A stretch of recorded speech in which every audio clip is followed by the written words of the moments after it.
பூஜ்யாய ஸ்ரீ ராகவேந்திராய சத்யதர்ம ரதாயச பஜதாம் கல்ப விருட்சாய நமதாம் காமதேனவே. யோகி ராம் சுரத்குமார், யோகி ராம் சுரத்குமார், யோகி ராம் சுரத்குமார். ஜெயகுரு ராயா. உலகெங்கிலும் வாழ்ந்து கொண்டிருக்கும் ஸ்ரீ ராகவேந்திரா யூடியூப் சேனல் நேயர்களுக்கு உங்கள் ஏஎல்பி ஜோதிடர் டாக்டர் சைதை ராஜா அன்போடு பேசுகிறேன். நான் இப்பொழுது இந்த எபிசோடில் ஒரு ஜாதகத்தை ஆய்வு செய்ய உள்ளேன். எனக்கு இந்த ஏஎல்பி ஜோதிடத்தை கற்றுத்தந்த திரு பொதுவுடை மூர்த்தி அவர்களுக்கு இந்நேரம் நன்றி சொல்ல கடமைப்பட்டிருக்கிறேன். இப்பொழுது நாம் ராசிக்குள் செல்லலாம். ஜாதகர் ஒரு பெண். இவங்களுடைய தந்தையார் நம்மளை தேடி ஒரு 3 மாதத்திற்கு முன் வந்திருந்தார். இந்த பெண் பிறந்த தேதி 5/11/1998 இரவு 9 மணி சென்னையில் பிறந்திருக்காங்க. கேள்வி என்ன அப்படின்னாக்கா, திருமணம் எப்பொழுது நடக்கும், எப்பொழுது முடியும் அப்படின்னு கேட்குறாங்க. இந்த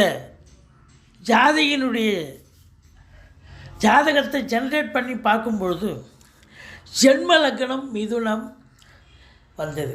கிரகங்களுடைய நிலைகளை பார்க்கும் பொழுது சனி பகவான் மேஷத்தில் இருக்கிறார், சந்திர பகவான் ரிஷபத்தில் இருக்கிறார், சிம்மத்தில் செவ்வாய் ராகு இருக்கிறார்கள், துலாத்தில் சூரியன் சுக்கிரன் இருக்கிறார்கள், விருச்சிகத்தில் புத பகவான் இருக்கிறார், கும்பத்தில் குருவும் கேது பகவானும் இருக்கிறார்கள். இப்பொழுது இந்த லக்னம் ஜென்ம லக்னம் மிதுனம் என்று சொன்னோம் அல்லவா, வளரும் லக்னம் என்று சொல்லக்கூடிய ஏஎல்பி லக்னம் இப்பொழுது சிம்ம லக்னம் போய்கொண்டிருக்கிறது. இந்த சிம்ம லக்னம் எப்பொழுது ஆரம்பித்தது அப்படின்னா 25/10/2015 24/10/2025 இந்த 10 ஆண்டு காலம் இந்த சிம்ம லக்னத்தை இயக்கக்கூடியவர் சூரிய பகவான். அந்த சூரிய பகவான் 3ஆம் இடத்தில் இருக்கிறார். இருக்கலாமா? தாராளமாக இருக்கலாம்.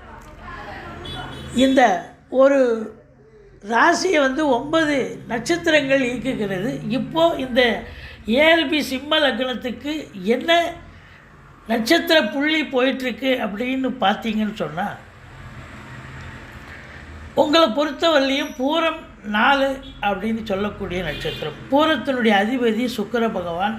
அவர் எங்கே இருக்கார்? அவரும் துலாத்தில் 3ஆம் இடத்துல இருக்கார், முயற்சி ஸ்தானத்தில். 3ஆம் இடம் என்பது முயற்சி ஸ்தானம். உங்களை பொறுத்தவரையிலையும் இப்போ ஜென்ம லக்னத்துக்கு 3 ஏஎல்பி லக்னமாக வந்தாலே உங்களுக்கு திருமணத்துக்கான ஒரு காலம், முயற்சி, வேலை முயற்சி, திருமண முயற்சி, இது போன்று சொல்லக்கூடிய ஒரு அமைப்பு தான்.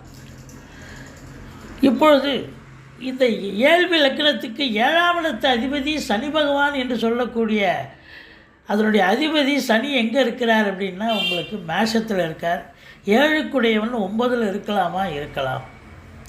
இன்னும் லக்னத்தில் ராகு இருக்கார். லக்னத்தில் ராகு இருந்தால் உங்களுக்கு எதிர்பார்ப்புகள் கொஞ்சம் அதிகமாக இருக்கும், பிரம்மாண்டமான ஒரு சிந்தனை இருக்கும், பெருசாக ரொம்ப எக்ஸ்பெக்டேஷன் இருக்கும் அப்படின்னு சொல்லலாம். இருந்த போதிலும் இந்த ராகு ராசியில், அதாவது ஜென்ம லக்ன ஏஎல்பி லக்னத்தில் இருக்கிறதால இந்த நேரம் திருமணம் நடக்குமா அப்படின்னா, திருமணம் நடந்தாலும் சில பிரச்சனைகளை சந்திக்க வேண்டியிருக்கும். திருமண வாழ்க்கையில் பிரச்சனைகள் போகும் அப்படின்னு சொல்கிறோம். ஏன்னா ராகு இருக்கார். இப்போ D9 எங்கே போயிட்டுருக்கு? நவாம்ச புள்ளி அப்படின்னா பூரம் 4 சொன்னோம் இல்லையா, நட்சத்திர புள்ளி. பூரம் 4, பூரம் 1 சிம்மம், 2, 3, 4 விருச்சிகம் வருதுங்க. நவாம்ச புள்ளி விருச்சிகம்.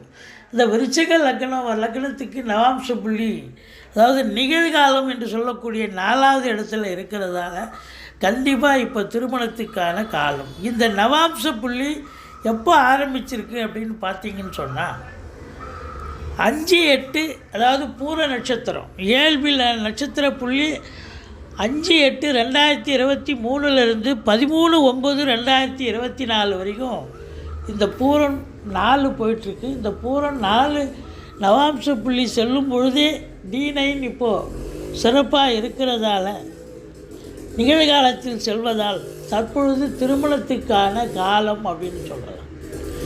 எனவே இந்த ஜாதகிக்கு 13/9/2024க்குள் திருமணம் நடந்தேறிவிடும் அப்படின்னு நம்ம பதில் சொன்னாங்க. அவங்க ரொம்ப சந்தோஷமாக போனாங்க. இது போன்ற பதிவுகள் உங்களுக்கு நீங்களும் கேட்கணும் பார்க்கணும் அப்படின்னு சொன்னால் உங்களுடைய date of birth, time of birth, place of birth போட்டு உங்களுக்கான கேள்விகளை கமெண்ட் பாக்ஸில் போட்டு விடுங்க. கண்டிப்பாக அடுத்து வர்ற பதிவுகளில் உங்களுக்கு உங்களுடைய ஜாதகத்தை இலவசமாக நாங்கள் பதிவிடுவோம் என்பதை சொல்லிக்கொள்கிறோம். இன்னொரு பதிவில் சந்திப்போம். நன்றி.